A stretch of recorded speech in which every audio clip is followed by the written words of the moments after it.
हमारा अगला प्रश्न है, निम्नलिखित में जांचिए कि gx px का एक गुणनखंड है, जहां gx हमें दिया हुआ है x धन 1 और px बराबर 2x की घात 3 धन x की घात 2 ऋण 2x धन 1। चूँकि गुणनखंड प्रमेय से हम जानते हैं gx px का एक गुणनखंड होगा यदि शेषफल p ऑफ a शून्य हो, जहां a gx का एक शून्यक है। तो गुणनखंड प्रमेय से स्पष्ट है यदि शेषफल p ऑफ a का मान शून्य हो तो हम gx को px का एक गुणनखंड कहेंगे। तो इस हेतु हम सर्वप्रथम gx का शून्यक ज्ञात करेंगे। तो यहाँ पर हम मान लेते हैं, माना gx का शून्यक स्मॉल a है।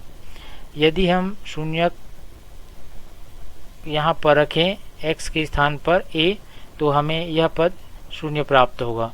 अर्थात इसे हम लिख सकते हैं a धन 1 बराबर शून्य, या इसे हम लिख सकते हैं a बराबर ऋण 1।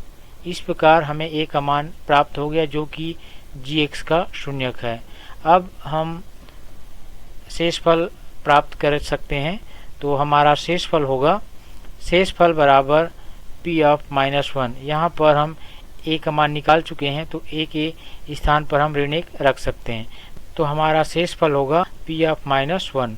अब यहाँ पर ध्यान दीजिए, क्योंकि px को इस प्रकार से परिभाषित किया गया है, अतः p ऑफ -1 का मान ज्ञात करने हेतु हम जहाँ जहाँ x है वहाँ पर हम x के स्थान पर ऋण 1 रख देंगे। रखने पर हमें अगला पद प्राप्त होता है 2 कोष्टक में ऋण 1 की घात 3 धन ऋण 1 की घात 2 ऋण 2 कोष्टक में ऋण 1 धन 1। अब हम इसे और आगे सरल करेंगे। यहाँ पर आप देख पा रहे हैं ऋण 1 की घात 3 है, तो ऋण 1 को हम 3 बार यदि हम गुणा करें तो उसका मान ऋण 1 प्राप्त होता है, और उसे हम 2 से गुणा करें तो यहाँ पर हमें परिणाम प्राप्त होगा ऋण 2।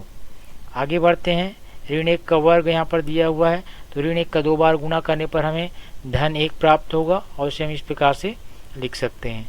आगे बढ़ते हैं, ऋण 2 का ऋण 1 से गुणा करेंगे तो यहाँ पर हमें परिणाम प्राप्त होगा धन 2, और अंतिम पद को यहाँ पर लिख देंगे धन 1। इस प्रकार इन पदों को हल करने पर हमें ये अगला पद प्राप्त हो गया। अब यहाँ पर आप देख पा रहे हैं ये तीनों पद धनात्मक है, तो ये तीनों पद जो है जुड़ जाएंगे, और जुड़ करके हमें अगला पद देगा ऋण 2 धन 4। और दोनों के चिन्ह अलग अलग है, तो यहाँ पर घटाने की प्रक्रिया होगी। तो 4 में यदि हम 2 घटाएंगे तो हमें प्राप्त होगा धन 2। तो इस प्रकार हम देख पा रहे हैं शेषफल हमें धन 2 प्राप्त हो रहा है, जो कि शून्य के बराबर नहीं है।